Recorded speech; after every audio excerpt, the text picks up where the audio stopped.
박해를 받은 자의 복.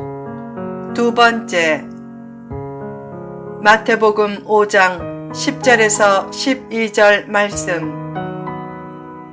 전편에 이어서 계속됩니다.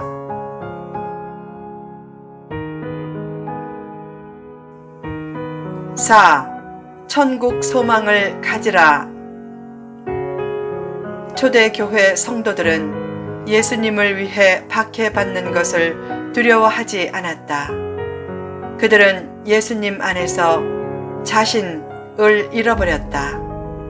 그들은 존재 이유가 예수님이었고, 생존 목적도 예수님이었고, 생활 내용도 예수님이었다.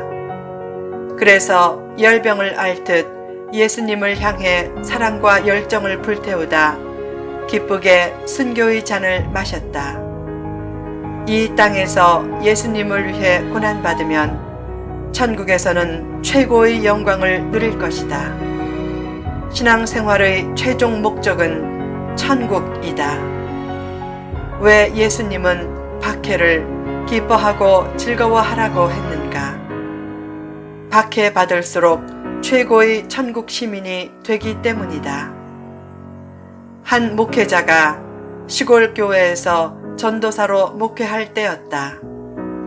어느 추운 겨울날 뗄 나무도 없고 쌀도 다 떨어져서 첫 아이를 임신한 아내와 함께 그날 저녁을 금식하기로 작정하고 자리에 누웠다.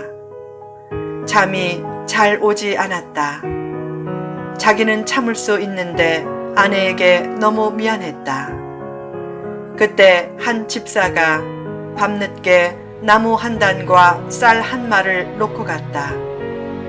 그것으로 밤늦게 상을 차린 뒤 울면서 기도했다.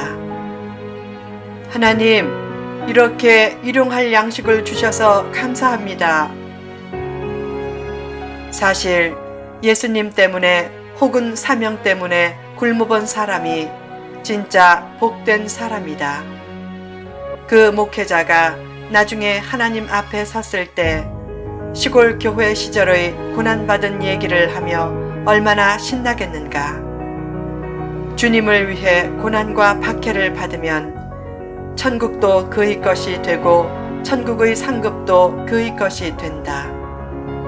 왜 하나님은 의인에게 어려움을 겪게 하시는가? 그의 의를 더 값지게 하고 마지막 때에 최고의 상급을 주시기 위해서다. 에스더서를 보면 모르드게가 아하수에로 왕의 암살 음모를 듣고 에스더를 통해 그 사실을 알려 왕의 생명을 구해주었다. 그러나 왕은 그에게 상 주는 것을 까맣게 잊었다. 목숨을 걸고 왕을 구했는데 왕이 몰라주니 섭섭했을 것이다. 그러나 그것이 끝이 아니었다. 나중에 그가 정계의 실력자 하만에게 밉보여서 날이 밝으면 죽게 되었다. 그런데 그 전날 밤에 아하수에로 왕이 잠이 오지 않아서 궁중일기를 읽다가 모르드게가 왕의 목숨을 구했는데도 상을 주지 않은 기록을 보고 상을 주려고 마음먹었다. 날이 밝아 무슨 상을 줄까 고민하는 왕에게 하만이 그를 죽이는 일로 방문했다. 왕은 하만에게 왕이 존귀케 하기를 기뻐하는 사람에게 어떻게 하면 좋겠느냐고 물었다. 하만은 그 사람이 자기인 줄 착각하고 말했다.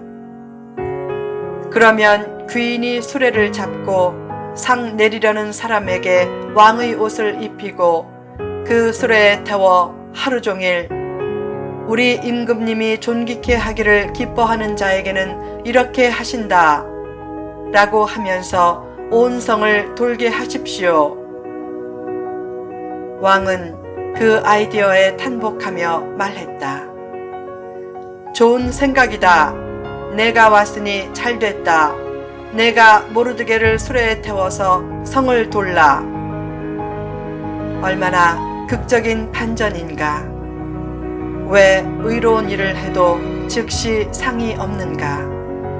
나중에 더 좋은 상을 주시고 또한 후대에 축복의 유산이 물려지도록 축복을 잠시 미뤄두신 것이다. 악인의 형통을 부러워하지 말라. 악인이 형통한 것 같지만 결국 의인이 축복받고 승리한다. 하나님은 공의의 하나님이다. 그 하나님을 온전히 신뢰하며 하나님이 기뻐하시는 뜻을 행할 때 현재와 미래의 참 행복을 얻게 된다. 살다 보면 고난 당할 때도 있지만 그 고난도 사실상 하나님이 있게 하신 것이다. 하나님은 여전히 모든 상황을 통제하고 계신다. 성도의 고난에는 반드시 선한 목적이 있다.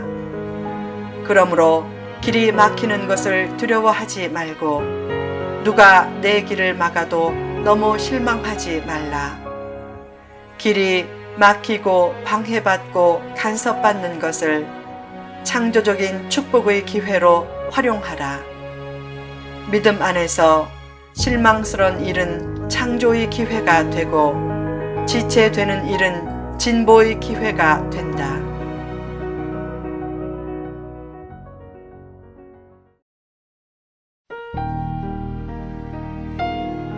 고난을 두려워하지 말라. 어느 날 한 처녀가 모는 차의 바퀴가 고속도로에서 펑크 났다. 급할 때 그런 일을 당해 지체하게 되자 너무 속상했다.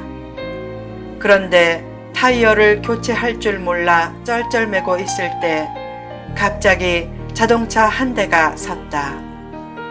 한 청년이 그 차에서 내려 타이어를 교체해 주었다. 그 일을 계기로 둘은 사귀게 되었고 마침내 결혼했다. 그 후 그녀는 사려 깊은 남편을 볼 때마다 자동차 펑크가 난 그때의 순간을 항상 감사했다. 지체는 더 좋은 일을 위한 지원이 될 때가 많다. 일이 지체될 때 하나님이 계획하신 새로운 멋진 일을 기대하고 감사하면서 마음과 생각에서도 승리하고 말에서도 승리하면 지체는 지원으로 귀결된다. 왜 하나님이 어떤 길을 막으시는가? 그 길이 하나님이 계획하신 축복보다 너무 작은 축복의 길이기 때문이다. 하나님은 실수가 없으신 하나님이다.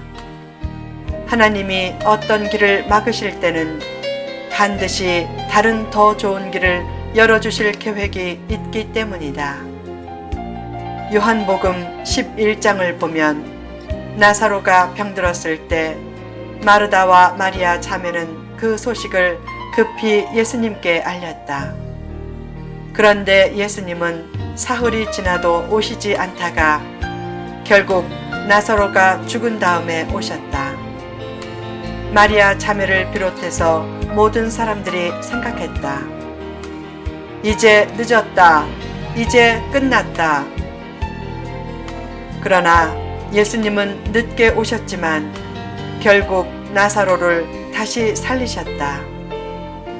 왜 예수님이 늦게 오셨는가? 나사로의 치유란 작은 축복보다 나사로의 부활이란 더욱 크고 위대한 축복을 계획하신 것이다.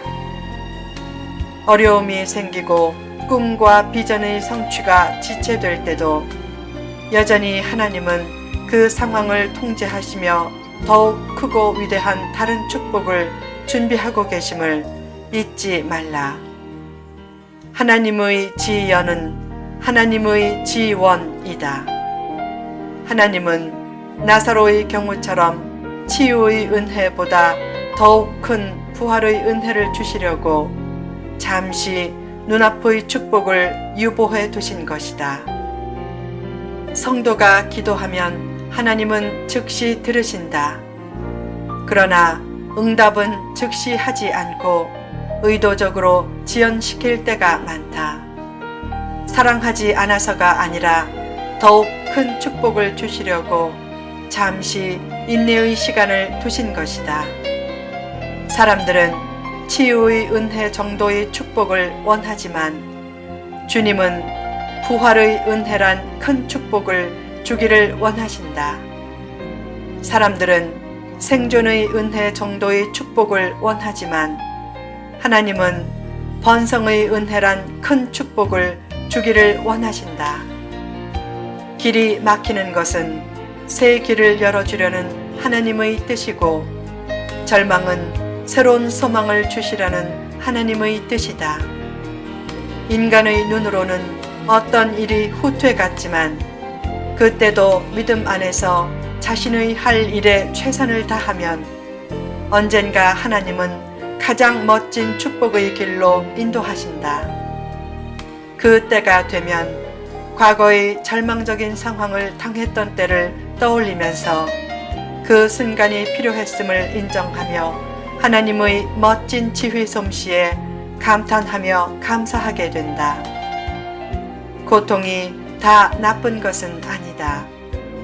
후퇴는 새로운 전진의 계기가 된다. 믿음 안에서 지체는 지원이다. 낙심, disappointment는 그분의 약속, his appointment가 성취되는 과정에서 주어진 것이다.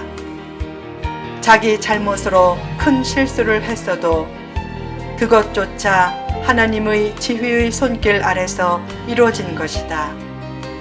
성도의 스텝은 물론 성도의 스탑도 하나님의 선한 섭리하에 이루어진 것이다. 낙심과 두려움을 버리고 믿음 안에서 최선을 다하면 조만간 멋진 날이 반드시 펼쳐질 것이다. 사람들의 첫째 관심사는 복받는 일이다. 그래서 예수님도 설교의 처음을 복으로부터 시작하며 참된 성경적 축복을 가르쳐 주셨다. 성경적인 복을 추구하면 박해와 고난도 있겠지만 그의 앞날에는 찬란한 천국 상급이 기다릴 것이다. 인생의 최종 목적은 천국 상급을 지향하는 것이다. 그것이 없다면 이 땅의 어떤 축복도 의미가 없다. 인생은 천국 상급을 준비하라고 하나님이 단 한 번 주신 일생이다. 그 일생을 잘 활용해서 영혼 구원과 천국 확장을 위해 사용하고 필요하다면 박해도 감수함으로 천국의 주인공이 되라.